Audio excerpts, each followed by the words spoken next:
హనుమంతరావు గారు, ఈరోజు మీ సమకాలికులు డి శ్రీనివాస్ గారు, కాంగ్రెస్ పార్టీ సీనియర్ నాయకుడు, ఏంటి ఇలాగా ఇలా నాకు ఆల్మోస్ట్ ఒక 35 ఏండ్ల సంబంధాలు. ఆయన NSCIలో ఉండే, తర్వాత ఆయన రిజర్వ్ బ్యాంక్లో పనిచేస్తున్న ఆయన NSCI యూత్ కాంగ్రెస్లో ఉండి అంచెలుగా చెన్నారెడ్డి క్యాబినెట్లో కానీ మిగతా క్యాబినెట్లో మంత్రిగా రాజశేఖర్ ఉండే. అదే కాకుండా సోనియా గాంధీ గారు 2 సార్లు అతనికి PCC అధ్యక్షుడు అవకాశం ఇచ్చారు.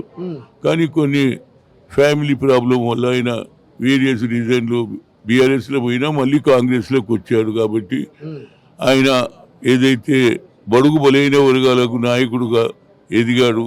ఆయన చనిపోవడం బాధాకరం. ఆయన ప్రగాఢ సంతానం తెలియజేస్తూ ముఖ్యమంత్రిని కూడా నేను రిక్వెస్ట్ చేశాను. ఆయన ఒరిజినల్ కాంగ్రెస్ వాది. 2 సార్లు ఆయనను ప్రభుత్వ లాంఛనాలతో ఆయన అంత్యక్రియలు చేయాలంటే దానికి ఆయన ఒప్పుకున్నాడు. రేపు ఆయన అంత్యక్రియలు ఒప్పుకున్నారు. CS కూడా ఆయన ఆదేశాలు ఇచ్చాడు. రేపు జరగబోయే ఫ్యూనరల్లో రాష్ట్ర ప్రభుత్వం తరఫు నుంచి ఆయన ఇది మన అంత్యక్రియలు జరుగుతున్నది. అది దానికి ముఖ్యమంత్రి గారు కూడా సరైన సమయంలో స్పందించినందుకు ఆయనకు థ్యాంక్. ఎక్కడ ప్లేస్ ఏమైనా నిర్ణయించారా? అంత్యక్రియలు నిజామాబాద్లో.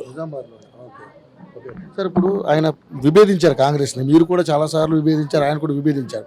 ఏంటి కారణం? BRSకి వెళ్ళడానికి కారణం చూడండి, ఆయన చెప్పారు కానీ నువ్వు ఇది అడుగుతావు. నేను మొదలే చెప్పినా కదా, ఇంటి పంచాయతీల వల్ల జాయిన్ అయ్యింది అని చెప్పిన. ఇక దాని గురించి నోక ఇంట్లో ఉన్నాడు. ప్రతి ఒక్కరికి ఇబ్బంది ఉంది. నాకు మగపిల్లలు లేరు, నాకు సన్ స్ట్రోక్ లేదు. ఆయనకు సన్ స్ట్రోక్ కలిగింది కాబట్టి ఆయన అందులో పోయిండు, మళ్ళీ వచ్చిండు అనేది నా ఉద్దేశం. Thank you sir, thank you so much.